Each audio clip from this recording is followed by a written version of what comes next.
আসসালামু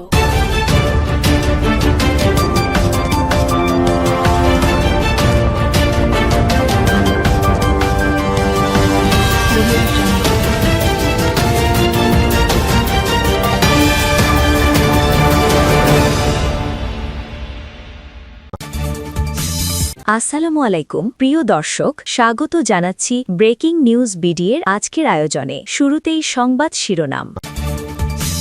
প্রথমেই জানিয়ে দিব, এদিকে বিএনপি সরকারকে হটিয়ে মধ্যবর্তী নির্বাচনের ঘোষণা। আওয়ামী লীগের ফিরে আসা কেউ ঠেকাতে পারবে না। ভারতের গ্রিন সিগন্যালে মাঠে নেমে পড়েছে আওয়ামী লীগ। এবার জানিয়ে দিব, দেশজুড়ে চলছে মবের সংস্কৃতি, সংসদে বললেন রুমিন ফারহানা। এতক্ষণ শুনছিলেন সংবাদ শিরোনাম, এখন থাকছে বিস্তারিত। তার আগে ভিডিওটিতে একটি লাইক দিয়ে কমেন্ট করে জানিয়ে দিন আপনি আমাদের ভিডিওটি কোন জেলা থেকে দেখছেন বা শুনছেন। বাংলাদেশের সাম্প্রতিক রাজনৈতিক আলোচনায় একাধিক বিষয় একসঙ্গে উঠে এসেছে। মধ্যবর্তী নির্বাচনের সম্ভাবনা, বড় দলগুলোর ভবিষ্যৎ অবস্থান এবং আন্তর্জাতিক প্রভাবের প্রশ্ন। এই প্রেক্ষাপটে বিভিন্ন রাজনৈতিক বক্তব্য, বিশ্লেষণ এবং পাল্টা মতামত মিলিয়ে একটি জটিল পরিস্থিতির চিত্র তৈরি হয়েছে। বাংলাদেশ ন্যাশনালিস্ট পার্টি বিএনপি কে কেন্দ্র করে মধ্যবর্তী নির্বাচন প্রসঙ্গটি আলোচনায় এসেছে। কিছু মহল থেকে দাবি করা হচ্ছে যে বর্তমান রাজনৈতিক বাস্তবতায় একটি মধ্যবর্তী নির্বাচনের প্রয়োজন হতে পারে, তবে এটি এখনও কোনো আনুষ্ঠানিক সিদ্ধান্ত নয়, বরং রাজনৈতিক আলোচনার একটি অংশ হিসেবেই বিষয়টি ঘুরছে। বাংলাদেশে নির্বাচন আয়োজনের প্রশ্নটি সাধারণত সাংবিধানিক প্রক্রিয়া, রাজনৈতিক ঐক্যমত্য এবং প্রশাসনিক বাস্তবতার উপর নির্ভর করে। অন্যদিকে আওয়ামী লীগের সম্ভাব্য রাজনৈতিক প্রত্যাবর্তন নিয়েও নানা ধরনের বক্তব্য সামনে এসেছে। কেউ কেউ বলছেন দলটির প্রত্যাবর্তন অনিবার্য, আবার অন্যরা মনে করছেন এটি নির্ভর করবে সময়, পরিস্থিতি এবং রাজনৈতিক সমঝোতার উপর। এখানে একটি বিষয় গুরুত্বপূর্ণ। বাংলাদেশের বড় রাজনৈতিক দলগুলো সাধারণত দীর্ঘদিনের সংগঠন, তৃণমূল কাঠামো এবং সমর্থন ভিত্তির উপর দাঁড়িয়ে থাকে।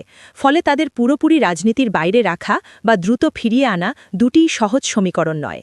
ভারতের ভূমিকা নিয়েও আলোচনায় গুরুত্ব পাচ্ছে। অনেকেই বলছেন ভারতের গ্রিন সিগন্যাল বা সমর্থন একটি বড় ফ্যাক্টর হতে পারে, তবে বাস্তবে কোনো দেশের অভ্যন্তরীণ রাজনীতি শুধুমাত্র বাইরের সমর্থনের উপর নির্ভর করে না। ইন্ডিয়া অবশ্যই একটি গুরুত্বপূর্ণ আঞ্চলিক শক্তি, কিন্তু বাংলাদেশের রাজনৈতিক ভবিষ্যৎ নির্ধারণে দেশের অভ্যন্তরীণ শক্তির ভারসাম্যই বেশি প্রভাবশালী। তারেক রহমানকে কেন্দ্র করে যে চাপ বা রাজনৈতিক সংকটের কথা বলা হচ্ছে, সেটিও মূলত রাজনৈতিক বক্তব্যের অংশ।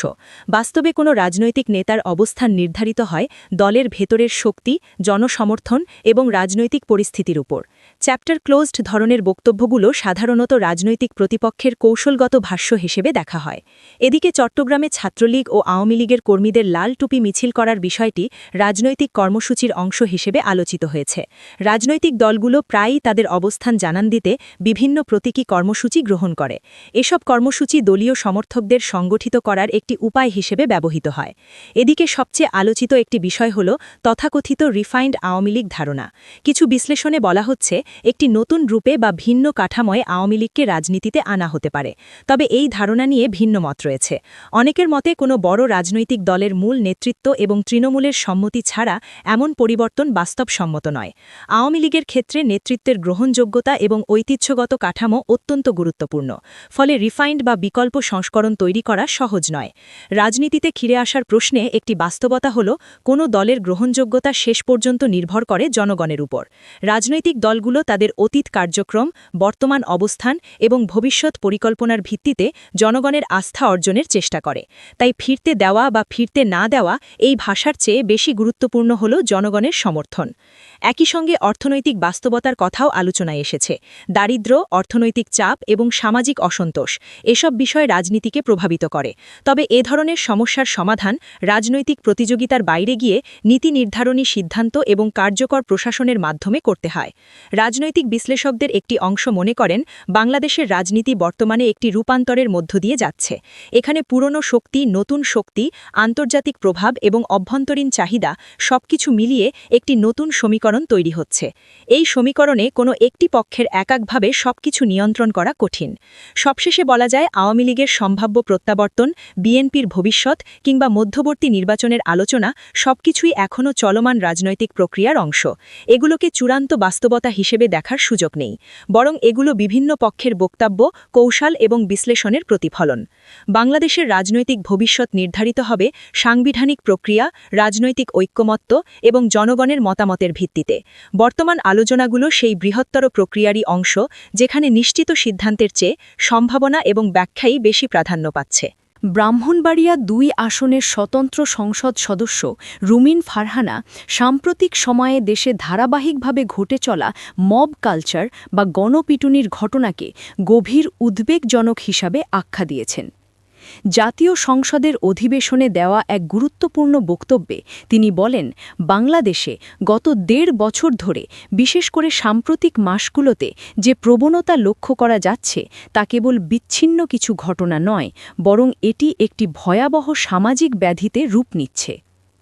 তার ভাষ্য অনুযায়ী বিশ্বের বিভিন্ন দেশে সংস্কৃতি বলতে যেখানে সৃজনশীল কর্মকাণ্ড, নাচ, দান, সাহিত্য, শিল্প এসব বোঝানো হয়, সেখানে বাংলাদেশে এখন একটি নতুন ধরনের মব সংস্কৃতি গড়ে উঠছে, যা দেশের সামাজিক ও আইন শৃঙ্খলা পরিস্থিতির জন্য অত্যন্ত হুমকিস্বরূপ।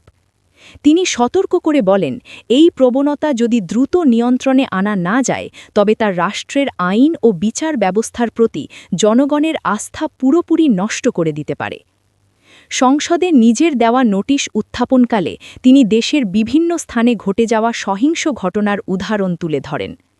তিনি বলেন, এখন আর সাধারণ মানুষই নয়, বরং রাষ্ট্রের গুরুত্বপূর্ণ ব্যক্তিরাও নিরাপত্তাহীনতায় ভুগছেন। বাংলাদেশ ব্যাংকের গভর্নর থেকে শুরু করে সুপ্রিম কোর্ট আইনজীবী সমিতি সব জায়গাতেই নিরাপত্তা পরিস্থিতির অবনতি স্পষ্ট হয়ে উঠছে। এমনকি বিচার বিভাগের মতো সংবেদনশীল জায়গাও মবের আক্রমণ থেকে রক্ষা পাচ্ছে না। তিনি উল্লেখ করেন, বরিশাল আদালত প্রাঙ্গণ, সুপ্রিম কোর্টের লয়ার্স রুম এবং বিভিন্ন গণমাধ্যম কার্যালয়ে হামলার ঘটনা বিচার ব্যবস্থার প্রতি সরাসরি চ্যালেঞ্জ ছুড়ে দিচ্ছে বলে মন্তব্য করেন। বিশেষ করে দ্য ডেইলি স্টার অফিসে হামলার ঘটনা গণমাধ্যমের স্বাধীনতার ওপর আঘাত হিসাবে বিবেচিত হতে পারে। একইভাবে চট্টগ্রাম ও কুষ্টিয়ায় গণপিটুনিতে হত্যার ঘটনাগুলো সমাজের গভীর সংকটের ইঙ্গিত দেয় বলে তিনি মন্তব্য করেন। রুমিন ফারহানা বলেন, এই ধরনের মব সহিংসতার পেছনে সবচেয়ে বড় কারণ হল বিচারহীনতার সংস্কৃতি। যখন মানুষ দেখে যে অপরাধ করে কেউ শাস্তি পাচ্ছে না, তখন তারা নিজেরাই আইন হাতে তুলে নিতে উৎসাহিত হয়। তিনি উদাহরণ দিয়ে বলেন, ১.৫ বছর আগে চট্টগ্রামে ঘটে যাওয়া একটি হত্যাকাণ্ডের বিচার এখনও হয়নি, যা জনগণের মধ্যে হতাশা ও ক্ষোভ তৈরি করেছে। স্বরাষ্ট্রমন্ত্রীর সমালোচনা করে তিনি বলেন, একাধিকবার সরকার থেকে আশ্বাস দেওয়া হয়েছে যে মব কালচার বন্ধ করা হবে এবং আইন শৃঙ্খলা পরিস্থিতির উন্নতি ঘটবে, কিন্তু বাস্তবে তার কোনো প্রতিফলন দেখা যাচ্ছে না, বরং সময়ের সাথে সাথে এ ধরনের ঘটনাই বেড়ে চলেছে। তার মতে, শুধু বক্তব্য বা প্রতিশ্রুতি দিয়ে এই সংকট সমাধান সম্ভব নয়, প্রয়োজন কার্যকর ও দৃশ্যমান পদক্ষেপ। তিনি আরও বলেন, দেশের সাধারণ মানুষের মধ্যে এক ধরনের অসন্তোষ, হতাশা ও বৈষম্যের অনুভূতি কাজ করছে। অর্থনৈতিক চাপ, সামাজিক বৈষম্য এবং রাজনৈতিক অস্থিরতা সবকিছু মিলিয়ে মানুষের মধ্যে আস্থাহীনতা তৈরি হয়েছে। এই পরিস্থিতিতে কেউ যদি মনে করে আইনের মাধ্যমে ন্যায় বিচার পাওয়া সম্ভব নয়, তাহলে সে নিজেই বিচারক হয়ে উঠতে চাইবে, যা একটি রাষ্ট্রের জন্য অত্যন্ত বিপজ্জনক। রুমিন ফারহানা স্পষ্ট করে বলেন, দৃষ্টান্তমূলক শাস্তির অভাবই মব সহিংসতাকে আরও উস্কে দিচ্ছে। যদি দ্রুত বিচার নিশ্চিত করা যায় এবং অপরাধীদের কঠোর শাস্তির আওতায় আনা যায়, তাহলে এই প্রবণতা অনেকটাই কমে আসবে। তিনি আইন শৃঙ্খলা বাহিনীকে আরও সক্রিয় ও কার্যকর ভূমিকা পালনের আহ্বান জানান। তার বক্তব্যের শেষাংশে তিনি স্বরাষ্ট্র মন্ত্রণালয়ের প্রতি জোরালো আহ্বান জানান, যেন তারা অবিলম্বে কঠোর পদক্ষেপ গ্রহণ করে দেশের জননিরাপত্তা নিশ্চিত করে। তিনি বলেন, একটি সভ্য রাষ্ট্রে কোনোভাবেই মবের মাধ্যমে বিচার হতে পারে না, আইনের শাসন প্রতিষ্ঠা করাই একমাত্র পথ। তবে দুঃখজনকভাবে সংসদে নির্ধারিত সময়সীমা শেষ হয়ে যাওয়ায় তার বরাদ্দকৃত ২ মিনিট পূর্ণ হতেই মাইক্রোফোন বন্ধ হয়ে যায়। ফলে তার বক্তব্যের অনেক গুরুত্বপূর্ণ দিক বিস্তারিতভাবে তুলে ধরার সুযোগ সীমিত হয়ে পড়ে।